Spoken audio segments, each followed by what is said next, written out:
நான் வந்து செய்ய போறேன் யா அல்லாஹ், இதை லேசாக்கு கபூல் செஞ்சுக்க அப்படின்னு சொல்லிட்டு ஹஜ்ருல் அஸ்வதுக்கு நேரா வர்றீங்க, அதை பார்த்து முத்தமிடுறீங்க, அப்புறம் ஸ்டார்ட் பண்ணிடுறீங்க. இந்த ரமல் கடை இழுத்து அப்படியே 7 தடவை. இப்ப துவாவெல்லாம் உண்டு, துவாவெல்லாம் செஞ்சுக்கிட்டே வாங்க. ஹத்தீமை தாண்டியே சுத்துங்க, ருக்குன் யமானி வந்துட்டா இங்க ஒரு முத்தமிடுங்க, கையை தொட்டு முத்தமிட்டுக்கிறங்க, அதே முத்தமிடுங்க ஒரு தடவை, அப்படியே 7 தடவை வாங்க. நீங்க எந்த தவாப் செஞ்சாலும் ருக்குன் யமானி முத்தமிடணும், கையை தொட்டு முத்தமிடணும், வாய் வச்சல கையை முத்தமிடணும். இப்ப 7 தடவை முடிச்சிட்டீங்களா, முழுத்தசமல துவா செய்யுங்க. மக்காம் இப்ராஹிம்ல போய் தொழுங்க 2 ரக்காத்து, தவாஃபுடைய 2 ரக்காத் நம்ம சொல்லியிருக்கோம், அது தொழுங்க. ஜம்சம் தண்ணீரை குடிங்க, முடிஞ்சு போச்சு. அவ்வளவு சாயெல்லாம் கிடையாது பின்னால, இதோட முடிஞ்சு போச்சு. நீங்க இருக்கும் காலமெல்லாம் இந்த தவாஃப் செஞ்சுக்கிட்டே இருக்கலாம். பள்ளிக்குள்ள இருக்கிறீங்க, வாங்க நியத்து வைங்க நஃபிலான. இந்த தவாஃபையும் நீங்க யாருக்கெல்லாம் செய்றீங்களோ அவங்களாம் செய்யுங்க. உங்க தந்தைக்கா செய்யலாம், தாயாருக்கா செய்யலாம், தெரிஞ்ச செய்யலாம், நமக்காக செஞ்சு கொள்ளலாம். 7 சுத்த வேண்டியது, முல்தசம் துவா செய்ய வேண்டியது, மக்காம் இப்ராஹிம் 2 ரக்காத்து தொழ வேண்டியது, ஜம்சம் தண்ணி குடிச்சிட வேண்டியது, ஒரு தவாஃப் முடிஞ்சு. இப்படியாக நீங்க செஞ்சுக்கிட்டே இருக்கலாம். இதுக்கு சாதாரண சட்டையோட நீங்க செய்யலாம், வேட்டு விடுத்து செய்யலாம், பிரச்சனை கிடையாது. சையும் கிடையாது, ரம்மலும் கிடையாது, இல்துபாவும் கிடையாது. அதே போல பெண்களும் இந்த போல தவாப செஞ்சுக்கிட்டே இருக்கலாம். இது வந்து உம்ராவுடைய சட்டம் ஓரளவுக்கு முடிஞ்சு போச்சு. இப்ப ஹஜ்ஜு அப்படிங்கிறது இதெல்லாம் செஞ்சுக்கிட்டே இருப்பாங்க இருக்கிற வரைக்கும். இப்ப இதுல இன்னொரு சட்டம், இந்த பயணிகளுக்கு ஒரு சட்டம் இருக்குங்க. இப்ப நீங்க கசர் தொழுவுறதா, 4 ரக்காத்த 2ஆ தொழுவுறதா, அல்ல 4 4ஆ தான் தொழுவுறதா அப்படிங்கிறது. இப்ப நீங்க என்ன செய்யணும், ஹனபி மதபை சார்ந்தவங்களா இருந்தா மக்காவில தங்குற நாள், நீங்க போய் மக்காவில இறங்குறது, எங்க இறங்கல இருந்து துல்ஹஜ் மாதம் பிற 8ல புறப்பட்டு போவோம்ல, இந்த இடைப்பட்ட வழி காலம் 15 நாள் இருக்குதான்னு பாருங்க. நீங்க உங்களை போய் இறக்கணும் உடனே மறுபடியும் 1 நாள் 2 நாள்ல மதீனாவுக்கு கூட்டி போவாங்க. அப்படி கூட்டி போனா மறுபடியும் கூட்டி வந்து விட்டதுல இருந்து கணக்கு பாருங்க. இப்ப நீங்க போனீங்க, இறங்கணும்னா அடுத்த நாள் கூட்டிட்டு போயிட்டாங்க மதீனாவுக்கு, 8 நாள் அங்க தங்கி இருந்தீங்க, மக்காவுக்கு வந்துட்டீங்க. மக்காவுக்கு வந்ததுல இருந்து நீங்க கணக்கு பார்க்கணும். மதீனா கூட்டி போறதா இருந்தா மதீனா வந்ததுல இருந்து கணக்கு பாருங்க. இல்ல மதீனாவுக்கு போகல, ஹஜ்ஜு பிறகு மதீனா போய் இறங்கினதுல இருந்து மக்காவில தான் இருக்க போறோம் அப்படின்னு போய் இறங்கிட்டா அங்க இருந்து கணக்கு பார்த்துருங்க. துல்ஹஜ் பிற 8 வரைக்கும் 15 நாள் இருக்குதான்னு பாருங்க. 15 நாளா இருந்துட்டா நீங்க முக்கியமாயிருங்க.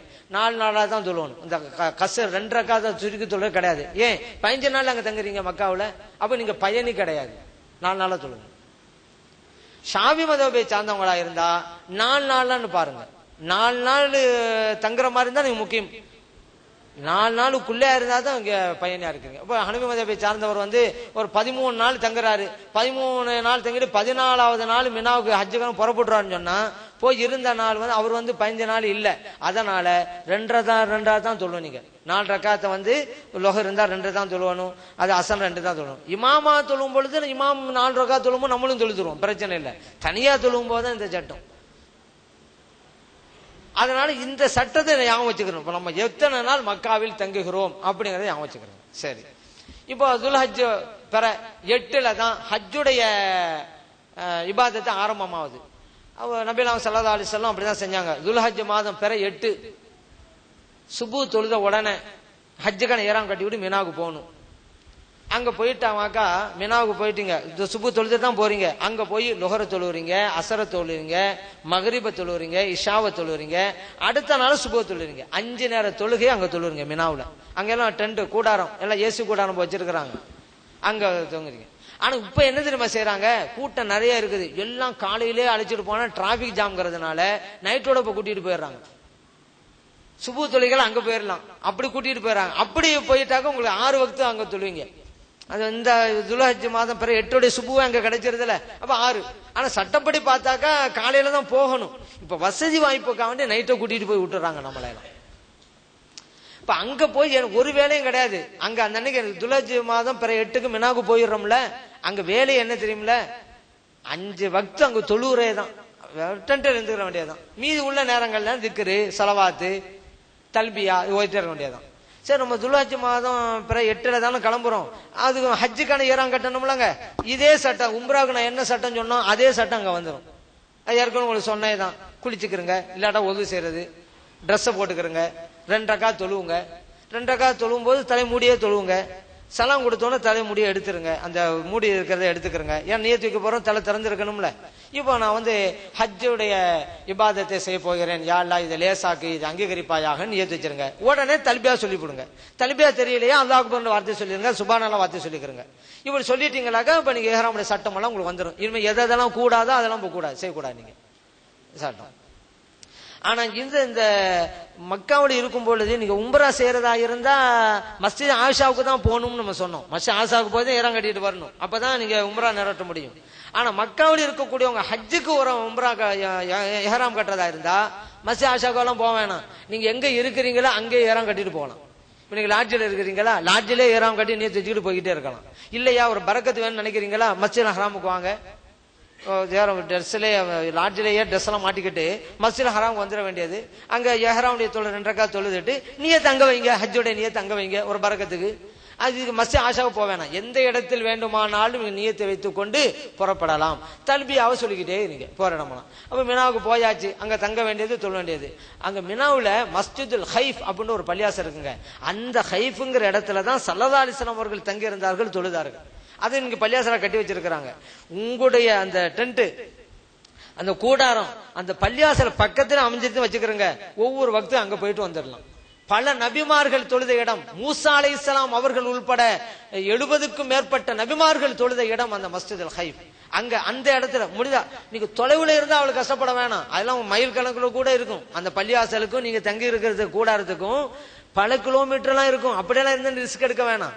பக்கத்துல இருந்தா பள்ளிக்கு வாங்க, நீங்க தொழுதுக்கிறங்க. அப்ப அங்க 5 வக்து தொழுவுறதாங்க எங்க வேலை. அடுத்த நாள் 9வது நாள், 8வது நாள் தான் அங்க இருந்துட்டோம்ல, விடியுது 9வது நாள் சுபு தொழுதாச்சு. சூரியன் உதித்த பிறகு, சூரியன் உதித்த பிறகு இப்ப அரஃபாவுக்கு புறப்படுறோம். அந்த 9வது நாளுக்கு தான் அரஃபாண்டே பேரு.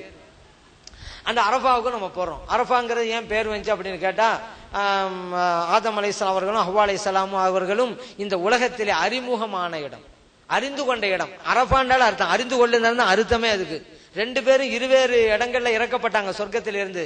2 பேரும் முதலாக சந்தித்து கொண்ட இடம், அறிந்து கொண்ட இடம் அரஃபாங்கிற மைதானம். அங்கதான் அல்லாஹ் ஒன்று சேர்த்தான். அதனாலதான் எல்லா இறை நம்பிக்கையாளரும் ஆஜிமார்களையும் அங்கே ஒன்று சேர்த்து கொண்டே இருக்கிறான் அல்லாஹ் தான். அந்த இடத்துல என்ன துவா செஞ்சா நம்ம கிடைக்கும். புறப்படுறோம் 9வது நாள் காலையில புறப்படுறோம். லோஹருக்கு முன்னால அங்க போய் சேர்த்துருவாங்க. டிராபிக் ஜாம் இல்லைன்னா வெள்ளனமே போய் சேர்த்துருவாங்க. டிராபிக்கா இருந்தா கொஞ்சம் 10 மணி 11 மணி ஆகும் டிராபிக்கா இருந்தா, இல்லைன்னா கொஞ்சம் வெள்ளனமே போயிடலாம். அங்க வந்து கூடாரம், அங்கே கூடாரங்கள் ஒவ்வொரு முஅல்லிம்களுக்கு முஅல்லிம் நம்பர்லாம் உங்களுக்கு கொடுத்துருவாங்க. எல்லா மினாவுடையும் அப்படித்தான், அங்கேயும் அப்படித்தான். கரெக்டா உங்க பஸ் உங்களோட கூடாரம், உங்க முஅல்லிம் நம்பர் எத்தனையோ அந்த கூடாரம் வைக்கப்பட்ட இடத்துல போய் விட்டுருவாங்க. அங்க வந்து கூடாரம் எல்லாம் மினா மாதிரி கிடையாது, எல்லாம் பெரிய பெரிய கூடாரமா இருக்கும். யார் எங்க வேணுமா நீங்கலாம். மினால் அப்படி கிடையாது, ஆள் ஒதுக்கிடுவாங்க. இந்த கூடாரத்தில் இவ்வளவுதான், அது அவர் தான், வேற யாரும் அங்க தங்க முடியாது. இன்னொரு கூடாரத்தை இவங்க தான், ஆள் ஒதுக்கிட்டா அவங்க தான், வேற தங்க முடியாது. அரஃபால அப்படி கிடையாது, எல்லாம் பெரிய பெரிய கூடாரம், யாரு எங்க வேணுமாலும் தங்கிக்கலாம். அங்க நம்ம தங்கின பிறகு பகல் அங்க இருக்கிறோம். அங்க அரஃபாவுடைய தங்குற நேரங்கிறது லொஹர்ல இருந்து தான் ஆரம்பிக்குது. நம்மளதான் காடு விட்டுறாங்க. லொஹர் நேரம் வர்றதுக்கு முன்னால குளிக்கிறதா இருந்தா குளிச்சுக்கிறங்க, ஒதுவோட இருந்து கொள்ளுங்க. லொஹர் நேரம் வந்த பிறகு நம்ம அரஃபாவுடைய சரியான டைம் வந்துருச்சு. இனிமே வணக்க வழிபாடுகளை ஈடுபட்ட வேண்டியதான். திக்ர், ஸலவாத், குர்ஆன் ஓதுறது எல்லாம் செஞ்சுக்கிட்டேங்க, தல்பியா சொல்லிக்கிட்டே இருங்க. அசர் நேரம் வந்துட்டா அதுக்கு பிறகு கண்ணீர் வடித்து பிரார்த்தனை செய்கிற நேரம் அது. அசரிலே இருந்து சூரியன் மறைகிற வரைக்கும் அழுது புலம்புகிற இடம், மஹ்ஷர் மைதானத்தை நினைவு கூறுகிற இடம் அது. ஏன்னா எல்லாம் தலைவிரி கோலமா அங்க இருப்போம். நாளைக்கு மறுமையை தான் நினைவுபடுத்தாது. எல்லாம் ஒரே ட்ரெஸ்ல இருப்போம், எந்த வித்தியாசம் இருக்காது, நிறபேதம் இல்ல, மொழி பேதம் இல்ல, ஏழை பணக்காரர் எந்த வித்தியாசம் இல்ல, எல்லாம் ஒன்னா இருப்போம். அல்லாஹ் தஆலா சந்தோஷப்படுகிற நேரம் அது. மலக்குமார்களை கூப்பிட்டு நம்மை பார்த்து பெருமை பேசுகிற நேரம் அது. நம்ம எதையெல்லாம் கேட்கிறோம் அதையெல்லாம் கேளுங்க. அந்த மைதானத்துக்கு வந்த பிறகு அவருடைய பாவம் மன்னிக்கப்படாம யாருமே போறதில்லை. அப்படிப்பட்ட இடம் அது. ஒரு சின்ன நேரத்தை கூட நம்ம வந்து வேஸ்ட் பண்ணிடக்கூடாது, தேவையில்லாம பேசக்கூடாது, தர்க்கம் பண்ணக்கூடாது. தர்க்கம் பண்ணக்கூடாது ரொம்ப முக்கியங்க. பொதுவா இந்த தாவ சுத்தும் பொழுது ஒரு ஆளு போய்கிட்டே இருப்போம், ஒரு ஆள் நம்ம காலம் மீச்சுக்கிட்டு போவாரு, நம்ம இடிச்சுக்கிட்டு போவாரு. அதனால நம்ம கோவப்படக்கூடாது, இந்த டென்ஷன் எல்லாம் அங்க பண்ண கூடாது. அவன்கிட்ட ஒவ்வொரு சுற்றிலையும் பிரச்சனை வந்துகிட்டே இருக்கும். அதான் ஸல்லல்லாஹு சொன்னாங்க, எந்த பேச்சும் பேசாம, தீய பேச்சு பேசாம, எந்த தீய செயலும் செய்யாம ஹஜ்ஜ செஞ்சாதான் அன்று பிறந்த பாலனை போட்டு திரும்புகிறார். அப்ப சபு ரொம்ப முக்கியம். நீங்க பார்க்கணும், இங்கேருந்து ரொம்ப சந்தோஷமா தான் போவாங்க. ஒவ்வொரு வருஷம் நீங்க பார்க்கலாம், ஏர்போர்ட்ல ரொம்ப சந்தோஷமா கை கோத்துட்டு போவாங்க. திரும்பி வந்து இறங்குவாங்க. யாரு நண்பரா போனாங்களோ திரும்பி ஏர்போர்ட்ல இறங்கும் பொழுது இவர் முகத்தை இங்கிட்டு வச்சு இருப்பாரு, அவர் முகத்தை இங்கிட்டு வச்சு இருப்பாரு. ஒற்றுமையா போவாங்க. அங்க உள்ள சூழ்நிலை அப்படி மாத்திரும்.